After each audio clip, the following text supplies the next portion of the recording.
Ladies and gentlemen, as we begin our services here, we would kindly ask if everyone would please turn off or silence all electronic devices.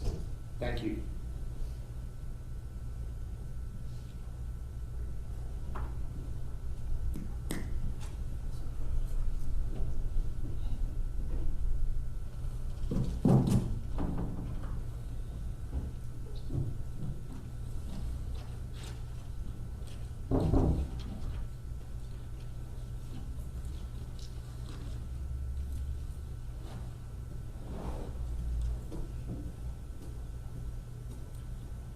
Shalom, I'm Rabbi Gary Gans, and I've been a friend of Jack and Susan for many years.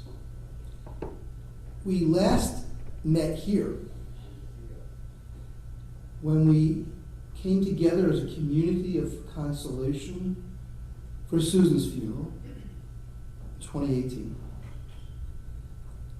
Today we mark the time when the two of them return side by side to each other. You saw that the ribbons were cut. Michael, Pam, Norman, and Zach are wearing the ribbons on their left-hand side, as is the tradition for children who are mourning a parent. Nancy, Jack's sister, is wearing on the right-hand side, as is the tradition for everyone else who wears the mourning ribbon. I've been with Jack in the past at many happy events, and back when he was working in our congregation, volunteering as the ritual chair, he joined with me at many funerals and shivas as well. He knew what to do, how to do it. I'm going to share an irreverent moment with you. As ritual chair at some major event, someone's bar mitzvah, not yours, I kept nodding to him with my eyes that there was someone near the right side who was not wearing a talit, not wearing a talis. And Jack caught my eye and he says he knows. And I go, no. So Pam just signaled what Jack signaled to me. He went like this. I apologize for any irreverence, but that was his way of letting me know that the person that I was identifying actually wasn't Jewish and didn't have to wear the talit. Well, I'll tell you, it's one of the funniest moments in my rabbinate. It was so hard for me in the midst of a serious ceremony not to laugh. But since he and I were the only ones aware of that joke, it wasn't becoming. And I haven't shared that decades, 30 plus years ago, is when this event took place. It took only 30 seconds for it to happen, but it was very memorable for both of us, because he and I, over the years, referred to it.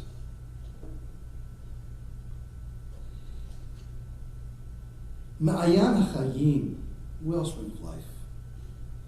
We come together this afternoon, sharing our sorrow to commemorate Jack's life. We recall the blessing of his life. We thank God for all that was good and true in his life, and for the precious memories that shall endure. Eternal God, his family and friends are bowed in grief and seek light to dispel the dark gloom which threatens to overwhelm them. Be gracious to those who mourn, for they are in distress. Bless them with your compassion. Ease their burden of sorrow. Send them light and peace. For it is written, fear not as I am with you. Be not dismayed, for I am your God. I will strengthen you. I will help you. I will sustain you with my power. And let us say, Amen.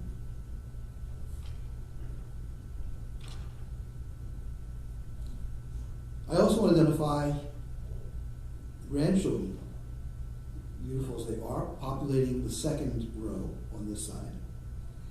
And I refer to Colton, Cameron, Peyton, Aaron, Dominic, Noah, and Madeline.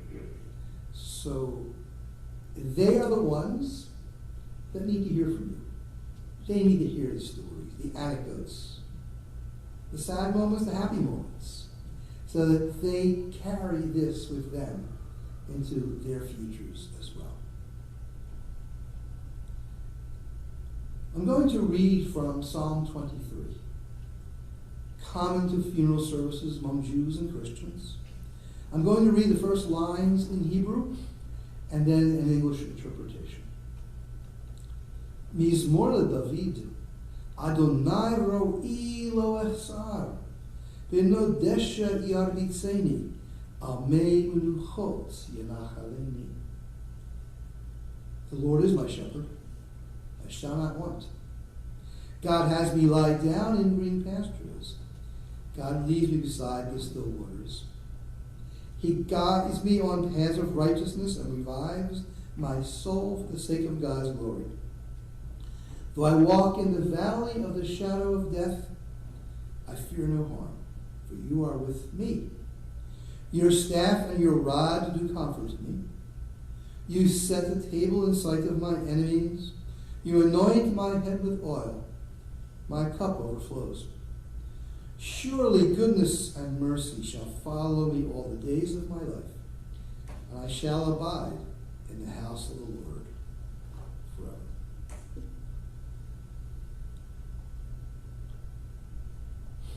Jack was resilient. Jack was a fighter.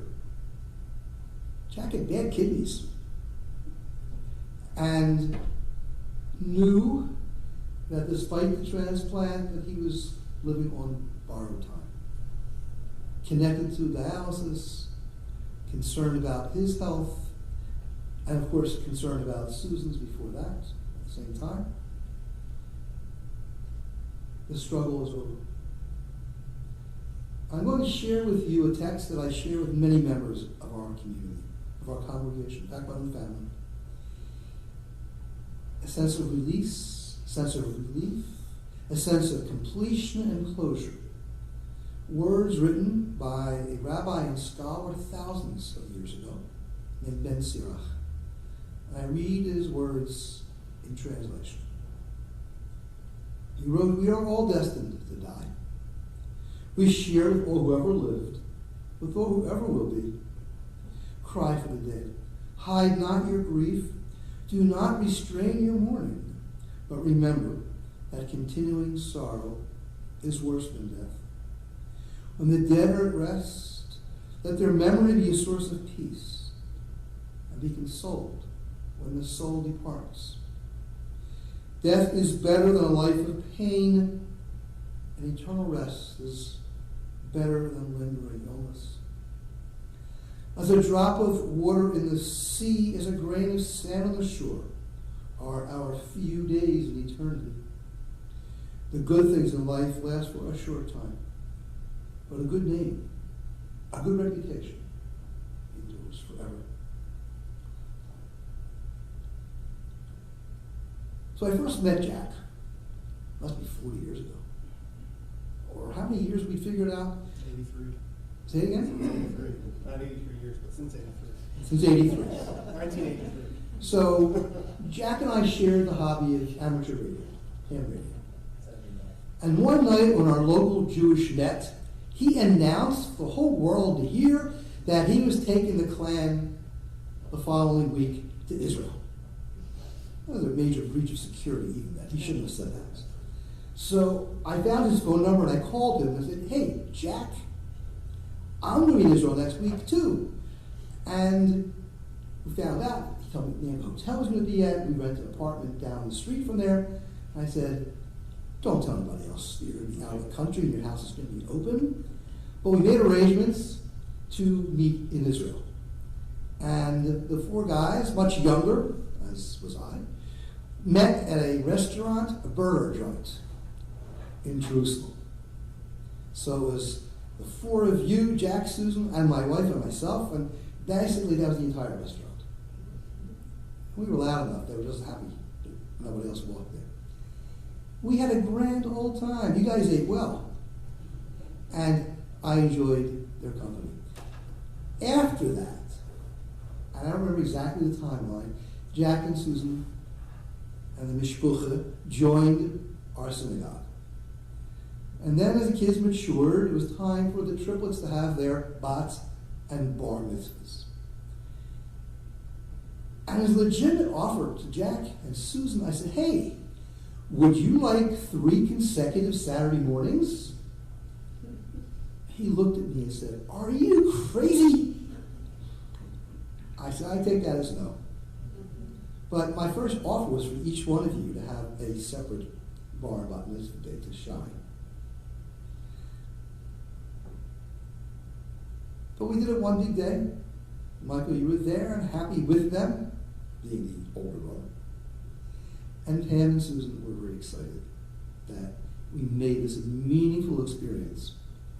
Hard to believe that itself was like 35 years ago, your bar and bat mitzvah.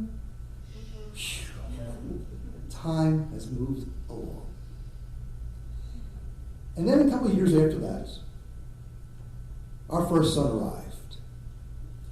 And Susan, who was great with making food, and Jack, who was good at taking orders, put together the night before the bris, in the synagogue kitchen, enormous trays of food, enough to feed everyone. And we were so thrilled because we were brand new parents. We didn't barely know which end of this little kid was up. And they stood up with us and helped us. It helped us even in the process before our older son arrived. He's now 33. And that day has made my family so happy of their supports, as only emblematic of their help, their support, their loyalty to one another and to other friends through the years. So you have that as well. That's what brings you here today, is your connection to them, to the memories of their youthfulness, their vibrancy, not their ill health, but who they were in your heads. And I encourage you to speak about that time, to share it and to remember it so well. I saw and heard you all as you're greeting each other before the ceremony.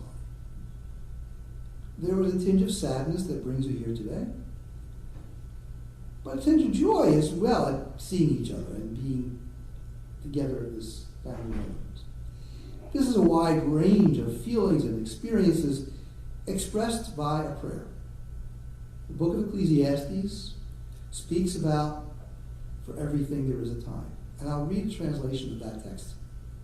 For everything there is a season, a time for every experience under heaven, a time to be born, and a time to die, a time to plant, and a time to uproot what is planted, a time to tear down, and a time to build up, a time to weep, and a time to laugh, a time to grieve, and a time to dance, a time to throw stones, and a time to gather stones, a time to embrace, and a time to refrain from embracing, a time to seek, and a time to lose, a time to keep, and a time to discard, a time to tear, and a time to sow, a time to keep silence, and a time to speak. Your presence alone speaks volumes, but I also have a text to read, I'm honored to share with you, written by Nancy.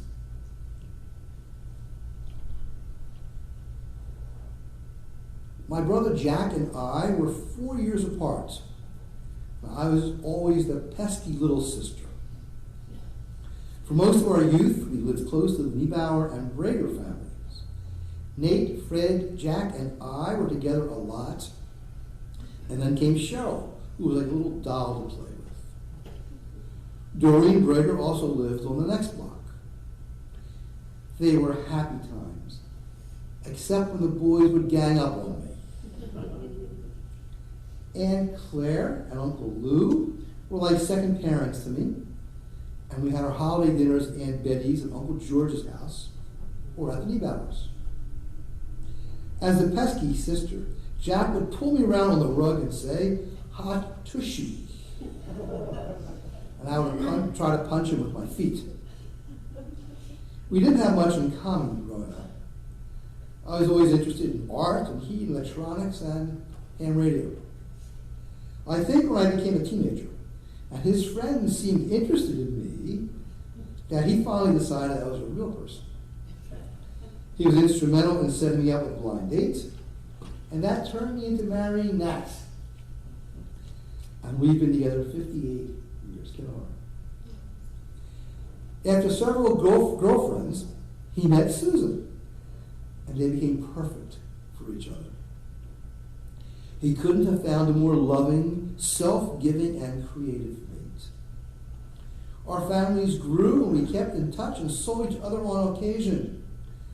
As our parents became elderly, we seemed to grow closer and spoke often. When Jack and Susan moved to Florida, we tried to see each other either at his house or our house in the Florida Keys.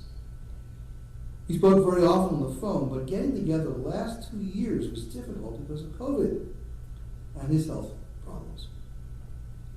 He was always optimistic and was making plans for the future. He was interested in inventing new products, which seemed like his creative outlet. He had a great memory of our family members and events. He tried to keep in touch with old and new friends and some family members. I knew he was having more health problems, but was still hoping to get a portable dialysis machine to be able to come back to New Jersey. I miss him terribly, but he finally made it back to New Jersey to be with Susan. And I take another moment to speak about Susan's creativity. When Natan arrived, she created a whole family of Garfield puppets, stuffed animals. You're shaking your head because you must know others that she's also made. They are beautiful. We still have them. They're up in the attic. Sorry? A collector's item. I have Or a whole set of Winnie the Pooh. you, Winnie the Pooh, as A well. whole set. Okay. Well, in our case, perhaps there'll be some child in the distant future who'll be drooling all over them, and there'll be second generations who appreciate the hard work. Did you do any of the work? Just sort of. Oh, I watched. You watched. Yeah, I watched. I'm also honored to call on Norman to come on. He'll share some of his thoughts as well.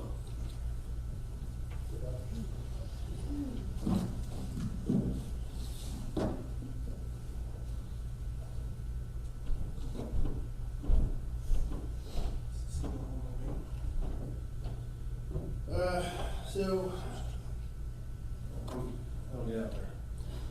I spoke at Mom's funeral. I kind of shot from the hips on that one. And I promised myself that I wouldn't let myself get overcome with emotion and whatnot. I took a public speaking course way back when, about 30 years ago. And rule number 1, focus on the point in the back. Rule number 2, imagine everybody in their underwear. I'm not really in the mood for underwear jokes, but Dad was always in the mood for underwear jokes. So I jotted down, this was this morning, I say jot, a few fond memories that I'd like to go over with. I told you this was going to be a little long-winded. And by a few memories, I just want to start at the top. Bear with me, I'm going to read this and probably pull out my, I've reached daddom and now officially need lights for menus and reading. Dad. He had a sense of humor, so I just referenced, kind of like watching Shrek. You know, his jokes were a bit salty and not necessarily intended for kids. Being that I've been in construction all my professional life and a biker, in case you haven't noticed, for at least half my life, that's kind of my humor. So, you know, Dad and I really, you know, to my rule number 2, don't look anybody in the eyes.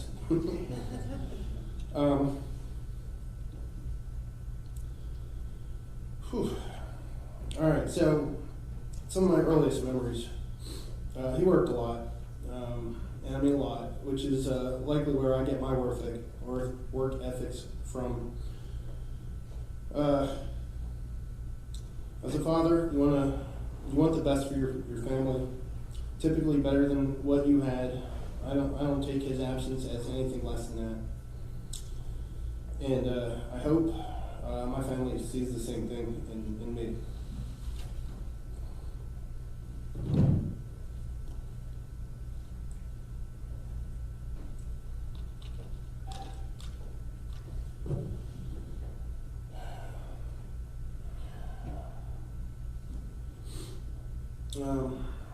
Looking back, it only made sense that he and Mom eventually moved down to Florida.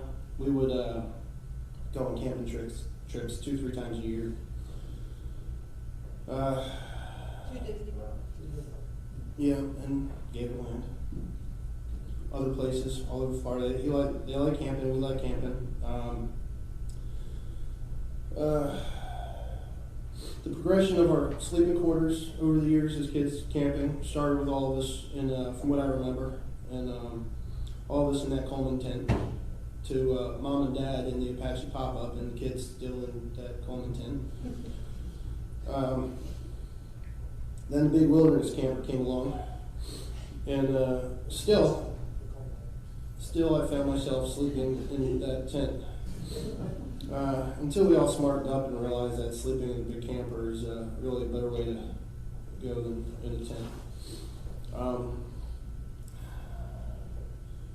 Then we got older.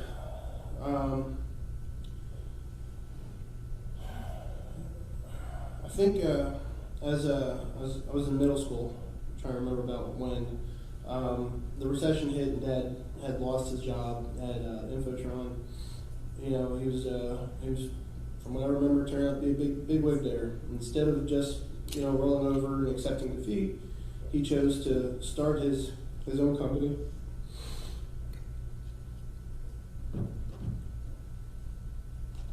I'm assuming that one. They might not be telling the truth.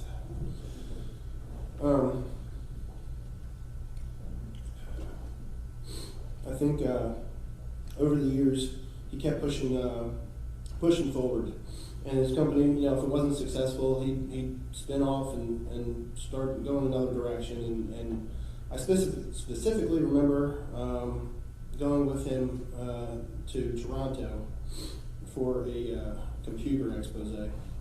And mind you, out of the 4 of us, I never pegged myself as the intellectual type.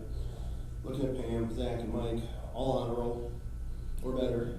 Me, I excelled at, gym, wood shop, small engine repair.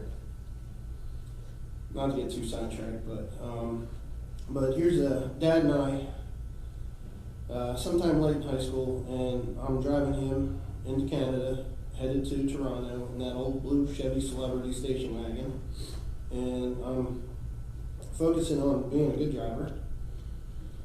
In what was the first of hundreds of cross-country driving experiences I've had since then, and that I've done in my personal and professional life.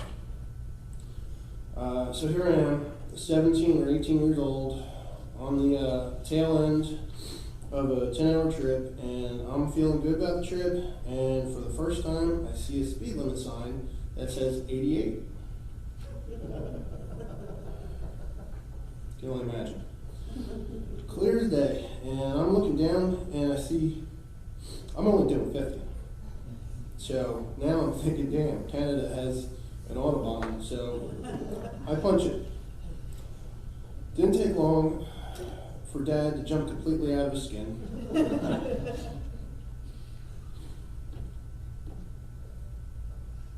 Until you slow down. Well, and start cursing like a sailor first.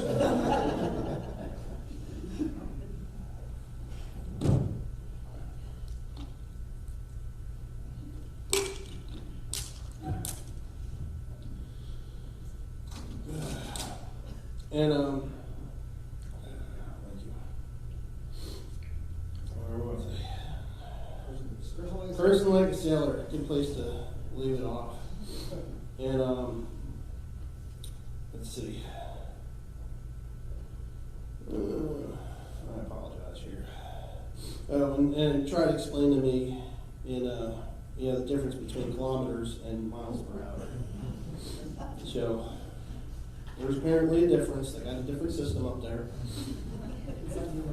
Yeah, my bad. For those wondering, 88 kilometers per hour is 55 miles per hour. So you can imagine 30 years ago that was wasn't his favorite.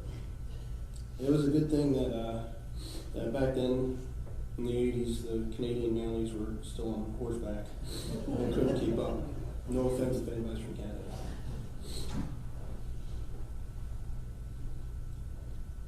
So here I am getting in my 20s and not feeling that I've got a great connection with him because he's clearly very smart, doing all this stuff with computers and staying on beat with whatever technology was going at the time. And then we have Mike killing it in law school, Pam learning psychology or psychiatry or one of those psycho things, and Zach splitting atoms up at Stevens Institute. All the while,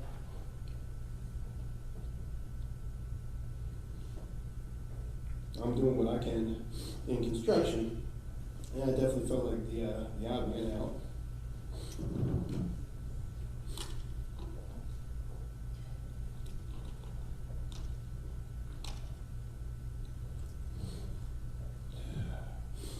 So sure, life happened, and everyone's plans changed. Rabbi, I'm sure you know the old adage: if you want to hear God laugh, tell him the plans. Right. So we all went off on our own respective directions, and I started traveling the world and all over the U.S., going from project to project. And what I found is that the larger and more complex my projects came, that me and Dad, and as the projects became more second nature to me, Dad and I really started talking more and more, and how he was intrigued about all the work that I was getting into, and we spoke a lot more about the connection between the construction that I was doing and all the tinkering and gadgets and technology that he loved so much to work with.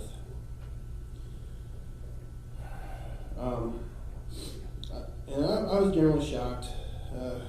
Let's see, I skipped over a part here, and I think sometime in my 30s, I might have been out in Kansas. I think expanding the production capacities at a drug manufacturing facility, and Dad calls up to ask me a question on large scale power supply for a tech project that he was working on, and I was generally shocked. I said, Dad, has the student finally become the master? After him laughing for what felt like an eternity, he simply said no. Then we both laughed just the same.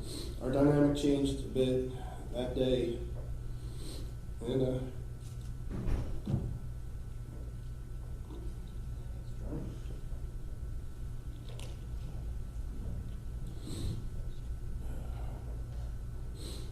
just the same, our dynamic changed a bit that day, and I could always count on him to want to talk about, that interface between industrial construction and technology.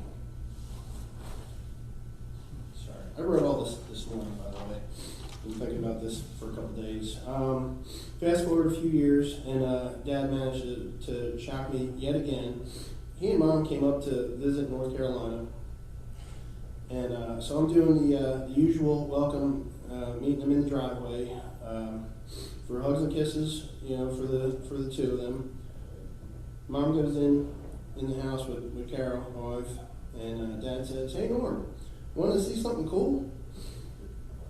And he's sitting there fishing around in those loose gray sweats that he always loved to wear, that are totally being held up only by those suspenders that he loved to wear, and pulls out a pistol.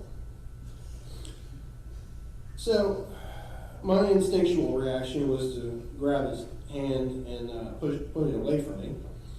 And I'm like, what the heck is this? Pardon my language.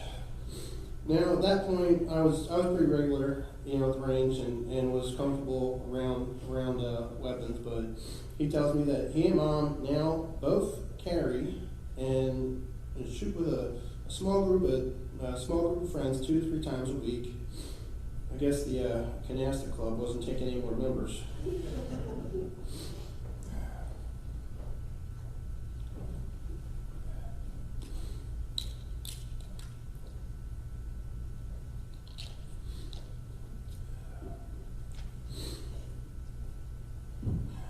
So now we had plenty to chew on, when we talked, and we would hit the range when he visited or we went down there and definitely had some good times.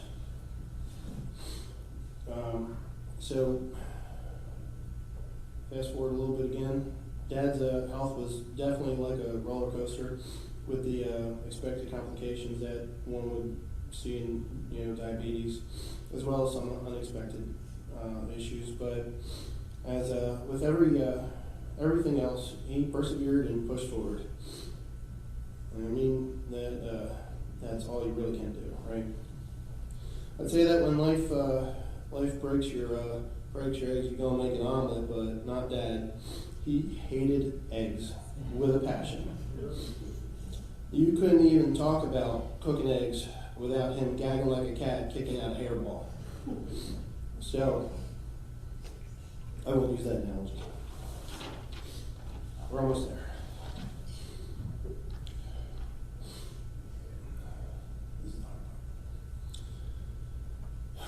Then the unthinkable happens, and cancer.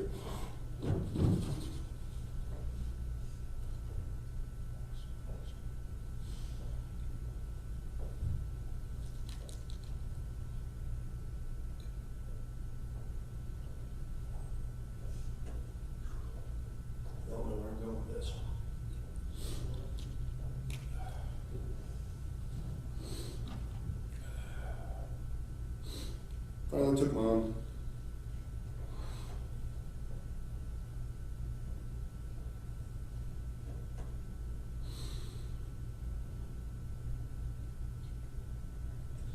And Dad, just like all of us, was distraught and heartbroken.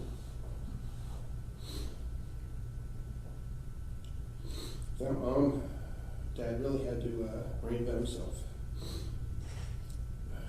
As it became clear how much Mom really took care of him. And I want to say it was probably a solid year or so before Dad's demeanor really started changing, at least that I've noticed, for the positive, and we started getting back to our normal conversations. Well, as normal as you can be hearing about the tales of your 81-year-old father on the Jewish dating websites. I was just as shocked as much as everybody else. 2 more pages. I get it. He just wanted someone to relate with. And that's a tough hit to take after we decided 51 years, right, that they were married. And they had a 51-year marriage. Then to add insult to injury, the zombie apocalypse broke out, and the whole world tried to shut down.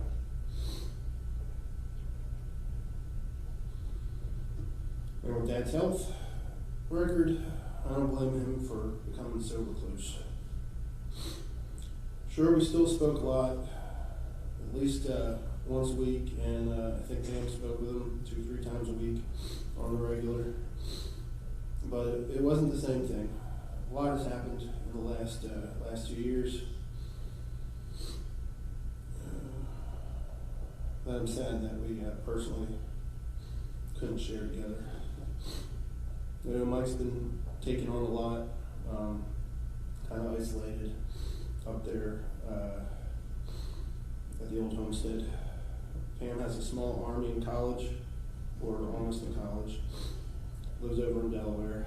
Zach's oldest, Aaron, just got a, and I apologize if I don't say it.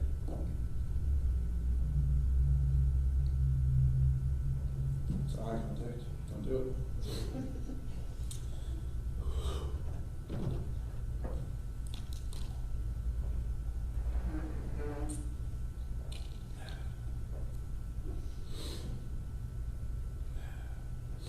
Aaron got a prestigious award with the Scouts and is one of the first women to receive it. I believe that's correct, which I was stoked to go see. I guess it's down here in Jersey, down in the Smokies, where she lives. Zach lives, 45 minutes away from me, and I can't tell you the last time we actually hung out. And last year, dealing with my own adversities, I started my own construction company and just landed a 2 to 3 year project out in New Mexico, and I couldn't be any prouder that I secured that project a week before Mother's Day, and was actually able to talk to him and hear him say how proud of me he was. And to finish this off here, Zach couldn't have put it any more better. You mentioned some text that you read earlier, a little more modern text. Zach sent me a text and said, Dad went to visit Mom on Mother's Day and decided to stay. So, as Aunt Nancy stated in her letter, they are back together again. First, thank everybody for coming out. Really, it was a story.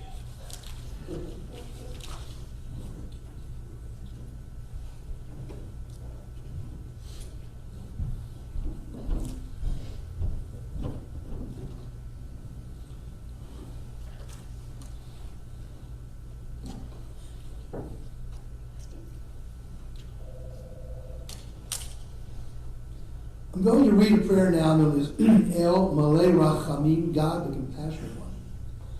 We'll be using Jack's Hebrew name. And after all the years that he would come to services regularly and take an aliyah consistently, I knew his Hebrew name. I remember his name was Gedaliah. Gedaliah actually means a great one, big one. And in so many eyes, that is descriptive of him and his life. I ask everyone to please stand as I recite this prayer.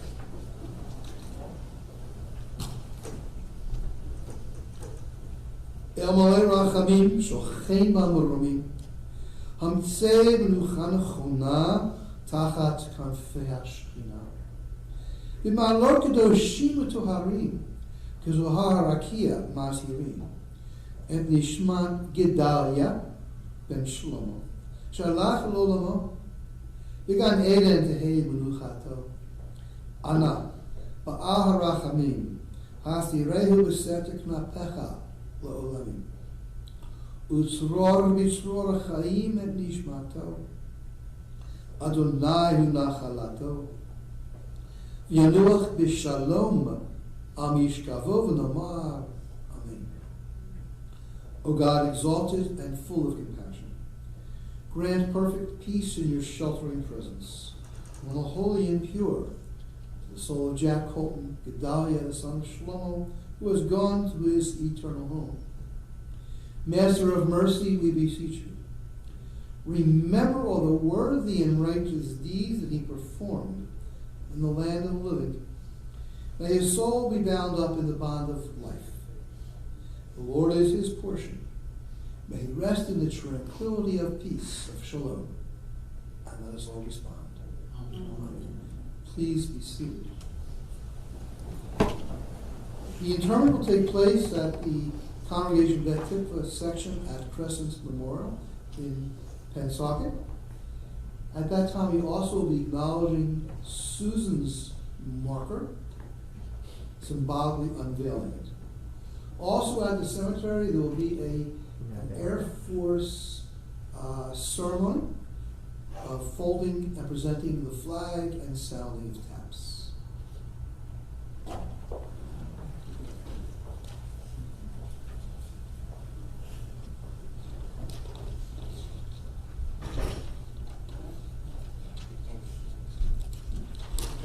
pallbearers, please.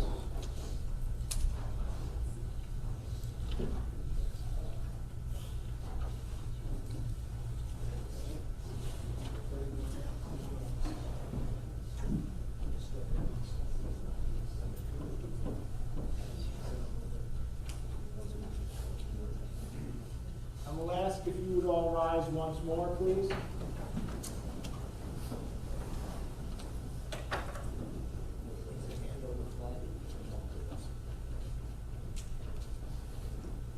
Adonai mi yagur bo elecha, mi yishkon behar kodshacha. Holech tamim b'fa'at tzedek b'dover emet lavavo, lo ragal al shono, lo asal re'ehu ra'a, v'chirpa lo nasa al krovo, nivzeh be'enav nim'as, v'et yireh Adonai yekabedu, nishpal harav lo yamir, kaspo lo natan b'neshech, ושוחר ענקי לו לכך, יוסף אלך לימות לעולם.